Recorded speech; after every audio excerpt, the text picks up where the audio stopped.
Hi hello నమస్తే. ఇది ఇలాంటి న్యూస్ మన భారతదేశంలో వినటం అంతకన్నా దౌర్భాగ్యం, దరిద్రం ఇంకేమీ లేదు. ఇక వినాల్సి వచ్చింది, తప్పదు.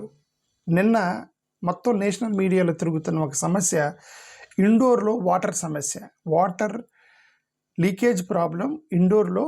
అది దేశవ్యాప్తంగా సంచలనం సృష్టించింది. ఈ వాటర్ ప్రాబ్లం ఇండోర్లో ఎందుకు నేషనల్ మీడియాలో డిబేట్ల మీద డిబేట్లు పెట్టి అంత గొడవ చేశారు నిన్నంటే, గత కొన్ని రోజులుగా వీళ్ళు toilet water తాగుతున్నారట.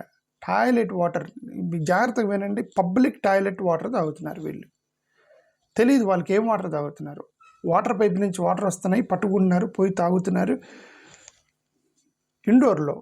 You know that indoor అనేటువంటి సిటీ కంటిన్యూస్గా 8 సంవత్సరాలు స్వచ్ఛ సురక్షణ అవార్డు పొందింది ఇండోర్కి. స్వచ్ఛ సురక్షణ అవార్డు 8 సంవత్సరాలు కంటిన్యూస్గా ఇండోర్కే వచ్చింది. అలాంటి ఇండోర్లో ఈ విషయం జరగటం అంటే అర్థం, వీళ్ళు అవార్డులు ఎలా ఇస్తారు, నగరాలకు ఎలా అవార్డులు, హైదరాబాద్కి అవార్డు ఎలా ఇస్తారంటే Jubilee hills, film Nagar, Banjara హిల్స్లో ఫోటోలు తీసుకొని పోయి, వీడియోలు తీసుకొని పోయి, ఇదిగో మా సిటీ ఇంత క్లీన్గా ఉందని చెప్పి అవార్డులు తెచ్చుకుంటారనమాట వీళ్ళు. స్లమ్ ఏరియాలో పాత బస్తీలు ఎట్లా ఉంటారు, కొన్ని స్లమ్స్ ఉంటాయి కదా అక్కడ ఇక్కడ, ఆ స్లమ్కి వెళ్ళరనమాట వీళ్ళు. అలాగే ఇండోర్లో వాళ్ళకి 8 సంవత్సరాలు కంటిన్యూస్గా స్వచ్ఛ సురక్షణ అవార్డు వచ్చిన ఇండోర్ స్లమ్ ఏరియాలో డ్రింకింగ్ వాటర్లో టాయిలెట్ వాటర్ కలిగితే చాలామంది చనిపోయారు. అది కాంట్రవర్సీ. ఏం చేస్తారు కాంట్రవర్సీ అంటే, అక్కడ ఇండోర్లో భగీరథపుర స్లమ్ ఏరియా ఒకటి ఉందట. స్లమ్ ఏరియా ఇది ఎట్లాంటి రిచ్ పీపుల్కి జరగదు. స్లమ్ ఏరియా పేదలు వాళ్ళే సఫర్ అయ్యేది. మధ్యప్రదేశ్లో భగీరథపుర అని ఒక స్లమ్ ఏరియా ఉందట. ఆ స్లమ్ ఏరియాలో సడన్గా డయేరియా, వొమిటింగ్స్, డీహైడ్రేషను, కలరా లాంటి రోగాలు వచ్చినాయట సడన్గా జనవరిలో. ఇది అంటే వీళ్ళు డిసెంబర్ నుంచి లీకేజ్ జరుగుతుంది. రిమెంబర్ దిస్, డిసెంబర్ నుంచి లీకేజ్ అంటే డిసెంబర్ నుంచి వీళ్ళు ఆ టాయిలెట్ వాటర్ తాగుతున్నారు వీళ్ళు. అరే వినటానికి బాధాకరమైన, నాకు చూడటానికి ఎంత బాధేసింది. ఇది ఒక పక్క టాయిలెట్ బాక్స్ అంటే, ఒక పక్క అమ్మాయి అంటే ఇది కరెక్ట్ ఫొటోస్ కాదు, మీకు అర్థం అవడానికి చెప్పి ఓకే, వేరే ఫోటోలే ఓకే. నేనేమన్నానంటే, ఆ టాయిలెట్ వాటర్ మిక్స్ అయిపోతే డ్రింకింగ్ వాటర్లో వాళ్ళు తెలియక తాగుతున్నారు మన ఇండోర్లో. సడన్గా ఏంది, జనవరిలో 7 చనిపోయారు అంతే. సడన్గా 7 చనిపోయారు. కొన్ని రిపోర్ట్స్ 8 నుంచి 14 మంది చచ్చిపోయారని చెప్తున్నారు. బట్ ఏదైనా అఫీషియల్ రికార్డులు 7 అని చెప్పారట. 7 చనిపోయారు. 2 నుంచి 2400 మంది ఒకే ఏరియా నుండి అక్కడ హాస్పిటల్కి వచ్చారు. Mahatma Gandhi memorial medical hospital అని గవర్నమెంట్ హాస్పిటల్ ఉంటాయి ఇండోర్లో. అక్కడ ఎక్కువగా ఒకేసారి వాంతులు, విరేచనాలు ఇవన్నీ వచ్చి అక్కడ జాయిన్ అవుతుంటే వాళ్ళకి డౌట్ వచ్చింది, వీళ్ళందరూ ఏంటి అందరూ ఒకే ఏరియా నుంచి వస్తున్నారని వాళ్ళు గవర్నమెంట్కి ఇన్ఫర్మేషన్ ఇస్తే, ఇదిగోండి ఒకే ఏరియా నుంచి 7 చనిపోయారు. అందరూ కూడా వాటర్ కంటామినేషన్ మీద వచ్చినాయి. డయేరియా, కలరా లాంటి వాటర్ కంటామినేషన్ డిసీజుల ద్వారా రిపోర్ట్ అయ్యారు. 2400 మంది వచ్చారని హాస్పిటల్ గవర్నమెంట్కి ఇన్ఫర్మేషన్ ఇస్తే, మీడియాకి లీక్ చేస్తే అప్పుడు ఇది బయటపడింది. ఇన్వెస్టిగేషన్ చేశారు, ఎందుకు ఒకే ఏరియా నుంచి ఇంతమంది వచ్చారని. తర్వాత వాళ్ళు ఐడెంటిఫై చేశారు, ఇవన్నీ కూడా కలరా లాక్ సిమ్టమ్స్ ఉన్నాయట. వాళ్ళలో చిన్నపిల్లలు, ముసలోళ్ళు అందరూ ఉన్నారట. అన్ని ఏజ్ గ్రూప్ వాళ్ళు ఉన్నారు. వచ్చి హాస్పిటల్లో జాయిన్ అయ్యారు. ఎందుకు వీళ్ళు ఇన్వెస్టిగేషన్ చేశారట. ఇన్వెస్టిగేషన్ చేస్తే వాటర్ చూశారు. వాటర్లో ఏదో వాటర్లో ఏదో తేడా వచ్చిందని చెప్పి ఐడెంటిఫై చేశారు. రీసెర్చ్ చేస్తే వాటర్ పైపు పగిలిపోయిందట. ఆ స్లమ్ ఏరియాకి వచ్చే వాటర్ పైపు పగిలిపోయింది. పైపు పగిలినప్పుడు లీక్ అయినప్పుడు ఆ ఎక్స్టర్నల్ మట్టి అంతా వచ్చేస్తుంది లోపలికి. సరే ఏదో మట్టి లాంటిది ఏమైనా వస్తే ఏదో కొద్దిగా నెట్టేస్తారు, ఎందుకంటే పల్లెటూరులో చాలామంది బావిల్లో వాటర్ తాగుతుంటారు, మట్టి అవి తాగుతూ ఉంటారు. ఓకే, ద డేంజరస్ థింగ్ ఏంటంటే, ఈ పబ్లిక్ పైప్ ఎక్కడైతే వాటర్ పైపు పగిలిపోయిందో దానిపైనే పబ్లిక్ టాయిలెట్ డ్రైనేజీ రన్ అవుతుంది. పబ్లిక్ టాయిలెట్ ఒకటి, ఇది ఎట్లాంటిది, పబ్లిక్ టాయిలెట్ ఇది కట్టారట, దాన్ని డ్రైనేజ్లోకి వదులుతారట. కరెక్ట్గా ఎక్కడైతే వదులుతారో దాని కరెక్ట్గా పైనే ఆ పబ్లిక్ టాయిలెట్కి సంబంధించిన డ్రైనేజ్ ఫ్లో అవుతుందట. ఇది పగిలింది, అది పగిలింది, రెండు పగిలినాయి.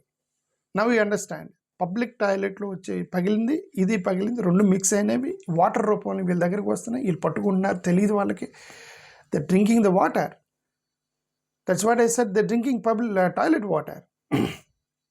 సిగ్గు లేదు మన అధికారులకి, సిగ్గు శరం లేదు కొద్దిగా కూడా. ఓకే, ఇవన్నీ కూడా స్లమ్స్లోనే జరుగుతాయి, ఇండోర్లో.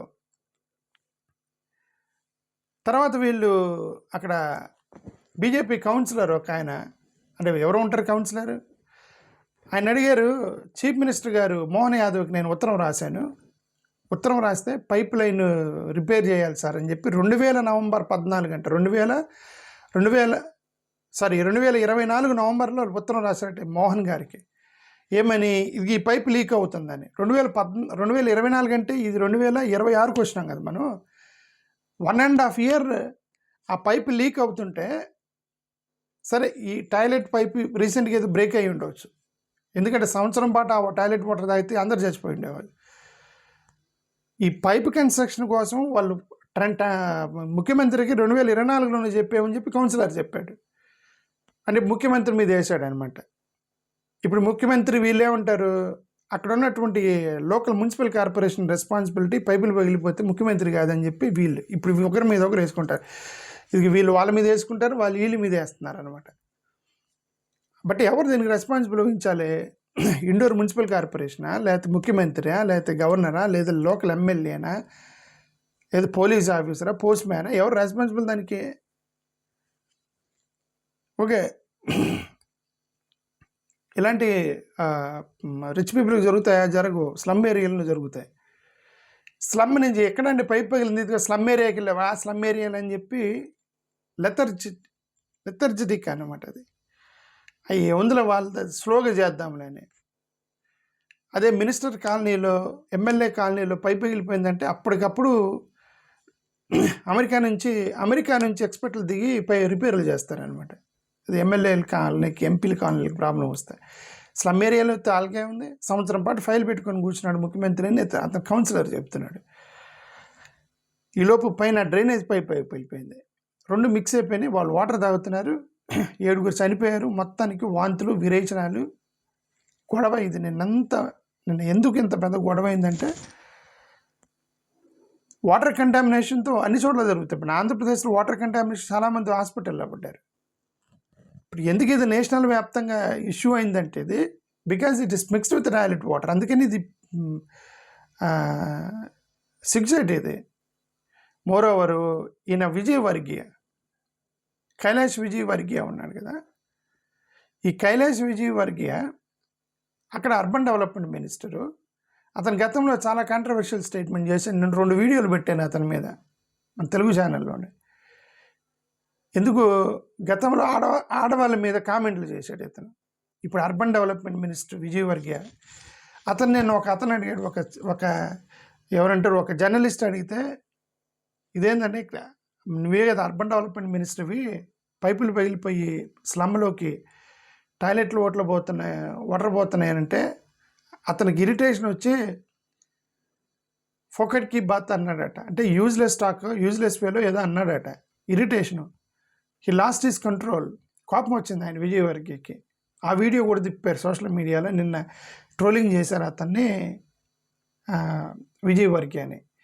ఈ విజయవర్గీయ గతంలో చేసిన కామెంట్లు అదే వీళ్ళకి ఎక్కడ ఫోకస్. ఇతని గతంలో 2013లో మహిళలు పొట్టి డ్రెస్సులు వేసుకుంటున్నారు, మీరు లక్ష్మణ్ రేఖ దాటకూడదు అని చెప్పి కామెంట్ చేశాడు ఇతను. ఆడవాళ్ళందరూ ఇతను తిట్టారు. ఓకే, ఆడవాళ్ళు ఇదే మొన్న శివాజీ గొడవ ఉంది కదా, ఇతను మధ్యప్రదేశ్ శివాజీ అనమాట. ఇతను శివాజీ చేసిన స్టేట్మెంట్ అతను చేశాడు. ఆడవాళ్ళు పొట్టు బట్టలు వేసుకోకూడదు అంటే, అక్కడ ఆడవాళ్ళందరూ ఇక్కడ శివాజీ గారిని ఎలా తగిలారో అక్కడ అతను తగిలేరు అక్కడ. అంటే వీళ్ళు ఏమంటారంటే, వీళ్ళు మోరల్ పోలీసింగ్ చేస్తారు. ఆడవాళ్ళు ఎట్టు ఉండాలి, బట్టలు ఎట్టు వేసుకోవాలి, అది చేస్తారు తప్ప స్లమ్ ఏరియాలోకి వాటర్ ఎలా పంపించాలి, వాళ్ళని ఎలా జాగ్రత్తగా చూసుకోవాలి, వాళ్ళు రిపేర్లు వస్తే ఏం చేయాలి, ఎలాంటి జీవితాలు అవన్నీ పట్టవు వీళ్ళకి. ఆడవాళ్ళు పొట్టి బట్టలు కనబడతాయి వీళ్ళకి, స్లమ్ ఏరియాలో కనబడవు. 2014లో వేరే రైడింగ్ జరిగి ఇతని ఇంటి మీద రైడ్ చేస్తే తాబేళ్ళు కనపడ్డాయి. అడవి తాబేళ్ళు ఉన్నాయట వాళ్ళ ఇంట్లో, విజయవర్గీయ ఇంట్లో. అడవి తాబేళ్ళు ఎందుకు ఉన్నాయండి? అవి ఎక్కడ అడవిలో ఉండాలి కదా, నీ ఇంట్లో ఎందుకు ఉన్నాయంటే సమాధానం చెప్పాల. అంటే ఎత్తుకొచ్చిండి ఎక్కడో, అంతే కదా, ఎత్తుకొచ్చాడనే కదా. అది వైల్డ్ లైఫ్ యాక్ట్కి వ్యతిరేకం కదా. అడవిలో ఉండవలసిన ఇంట్లో పెట్టుకుంటాం పర్మిషన్ లేకుండా. షారుఖ్ ఖాన్ మీద కామెంట్లు చేశాడు. షారుఖ్ ఖాన్ ఎప్పుడు ఒకసారి ఎక్స్ట్రీమ్ టాలరెన్స్ అని చెప్పి ఒక పదం వాడాడు ట్వీట్లో. దానికి ఇతని ఆత్మ పాకిస్తాన్లో ఉంది. షారుఖ్ ఖాన్ని యాంటీ నేషనల్, దేశద్రోహి ఇట్లాంటి పదాలు వాడాడు విజయవర్గీయ షారుఖ్ ఖాన్ని. యాంటీ నేషనల్ అని పిలిచాడు షారుఖ్ ఖాన్ని. దావుద్ ఇబ్రహీం లాంటి వాడు షారుఖ్ ఖాన్ అన్నాడు ఇదే విజయవర్గీయ. వీళ్ళకి షారుఖ్ ఖాన్ మీద, ఆడవాళ్ళ బట్టల మీద ఉన్న శ్రద్ధ ఇలాంటి స్లమ్ముల మీద, స్లమ్లో బతికే వాళ్ళ జీవితాల మీద ఉండదు. అందుకే మేము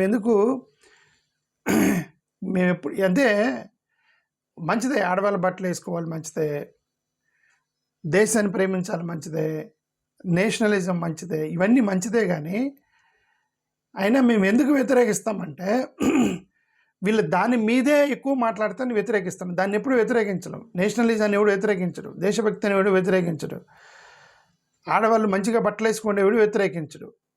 చేయాల్సిన చోట చేయకుండా చెత్త మాట్లాడుతుంటే అందుకని ఇట్లాంటి అతన్ని ట్రోలింగ్ చేశారు అప్పుడు విజయవర్గీయాన్ని. ఇప్పుడు నిన్నటి నుంచి మళ్ళీ ట్రోల్ అవుతున్నాడు అతను. ఎందుకు ట్రోల్ అవుతున్నాడు? అది జర్నలిస్ట్ని తిట్టాడు నిన్న, యూజ్లెస్ టాక్ అన్నాడు. ఏమన్నా టాయిలెట్ వాటర్ తాగుతున్నారు స్లమ్లో ప్రజలు టాయిలెట్ వాటర్ తాగుతున్నారు, నీ వల్ల అర్బన్ మినిస్టర్ నువ్వే అని అంటే యూజ్లెస్ టాక్ అని, యూజ్లెస్ ఫెలోస్ అన్నాడు అనమాట విజయవర్గీయ. 2023లో ఆడవాళ్ళని శూర్పణఖ అనే పదం వాడాడు. అది కూడా కాంట్రవర్సీ అయింది. శూర్పణఖ అని మరి ఎందుకు మహిళల్ని ఎందుకు శూర్పణఖ అన్నాడంటే, అదే ఎవరో సెల్ఫీ తీసుకోవడానికి వస్తే నేను సెల్ఫీ ఇవ్వను, మీరు శూర్పణఖ లాగా ఉన్నారో ఏదో అన్నాడట. అమ్మ ఆడపిల్లలు సెల్ఫీ తీసుకోవడానికి వస్తే. ఇంకా దారుణం ఏంటంటే రాహుల్ గాంధీ ప్రియాంక గాంధీని ముద్దు పెట్టుకున్నాడు ఒకసారి ఎక్కడో ఎయిర్పోర్ట్లోనే పబ్లిక్గా. అన్న ఆమె చెల్లెలు వాళ్ళ చెల్లెల్ని ముద్దు పెట్టుకుంటే ఈయనకేంటి ప్రాబ్లం? ఈయన రాహుల్ గాంధీ మీద కామెంట్ చేశాడు, కల్చర్ లేనోడు అది ఇది అని చెప్పేసి. పబ్లిక్లో ముద్దు పెట్టుకుంటావా? ఏమంటే అన్న చెల్లెలు వాళ్ళిద్దరు ఏదో ముద్దు వచ్చింది, అప్పుడు ఆమె ముద్దు పెట్టుకున్నాడు వాళ్ళ చెల్లెల్ని. ఈయన కామెంట్ చేశాడు దాంట్లో. అంటే ఈయన కామెంట్లు మొత్తం కాంట్రవర్సీలు మొత్తం ఆడవాళ్ళ మీదనే. ఆడవాళ్ళు పొడి బట్టలు వేసుకోకూడదు, ఎదుగు ప్రియాంక గాంధీని ముద్దు పెట్టుకున్నాడు, శూర్పణఖ, అన్నీ ఇదే ఆడవాళ్ళ మీద. అంటే అతని ఫోకస్ మొత్తం ఆడవాళ్ళ మీదే ఉంది. అతను వద్దు అని ఎవరైతే ప్రతిసారి ఆడవాళ్ళని ఎదుగు అటొద్దు, వాళ్ళేం తిట్టున్నారు వీళ్ళేం తిట్టున్నారు ప్రతిసారి చెప్తున్నారంటే అర్థం వాడు చూపంతా అక్కడే ఉందని అర్థం. అంతే అర్థం. ఓకే, పట్టించుకోకూడదు. ఇప్పుడు అమెరికాలో వాళ్ళు ఎవడు పట్టించుకోడు కదా, ఎవడు పని వాడు చేసుకుంటాడు. నువ్వు చెడ్డీ మీద తిరిగినా ఎవరు పట్టించుకోడు. ఆడవాళ్ళు బ్రా చెడ్డీ వేసుకుని రోడ్ల మీద తిరిగినా పెద్ద పట్టించుకోడు, ఎవడి పని వాడు చేసుకుంటాడు. ఎందుకంటే వాడు కళ్ళు అక్కడ ఉండవు. ఇతను ఆస్ట్రేలియా క్రికెటర్స్ని ఇండోర్లో మోలిస్టేషన్ చేశారు. మీకు తెలుసు, అది విజయవర్గీయ అనే ఆస్ట్రేలియన్ క్రికెటర్స్ని మోలిస్టేషన్ చేశారు. క్రికెట్ మ్యాచ్ అయిపోయిన తర్వాత ఆస్ట్రేలియా క్రికెటర్లు చూద్దామని ఇండోర్ బయటకు వస్తే ఎవరు అక్కడ ఆటో వాళ్ళు ఎవరో వాళ్ళు నేర్పించారనమాట. అది పెద్ద ఇష్యూ అయింది. ఒరే విదేశీలు నన్ను వదలండి అని చెప్పి గొడవ చేస్తే ఇతనే ఉంటాడు, వాళ్ళు బయటకు వచ్చేటప్పుడు మాకు చెప్పి రావాలని అని అన్నాడు ఇతను. అది ఇతనికి చెప్పి రావాలట ఆస్ట్రేలియా వాళ్ళు బయటకు వచ్చిన. నీ ప్రజలకు చెప్పరు, రే విదేశీయులు కనిపిస్తే మీరు వాళ్ళని ఏడిపించకండి అని అతిథి దేవోభవ అని చెప్పి అడ్వర్టైజ్మెంట్లు లాంచ్ చేసి మీరు ఆ మొలిస్ట్ చేసిన తీసుకెళ్ళి కొట్టడం అంటే చేయరు. ఆడవాళ్ళని తిడతారు, అది చెప్పి రావాలి అని. ఆడవాళ్ళు పుట్టుబట్టలు వేసుకోవాలి, బయటకు వచ్చేటప్పుడు చెప్పి రావాలి. శూర్పణఖలు, చెల్లెల్ని పబ్లిక్గా ముద్దు పెట్టుకోకూడదు, ఇవన్నీ కూడా మోరల్ పాలసింగ్ చేస్తాడు ఇతను. ఇప్పుడు ఇతని డిపార్ట్మెంట్లో అర్బన్ డిపార్ట్మెంట్ మినిస్టర్ అతను పైపు పగిలిపోయిన సంవత్సరం నుంచి టాయిలెట్ మిక్స్ అయిపోయి వాటర్ తాగుతున్నారు ఇండోర్లో. అది నిన్నటి నుంచి రచ్చరచ్చ అయిపోయింది. అది విషయం. థ్యాంక్ యూ, నమస్కారం.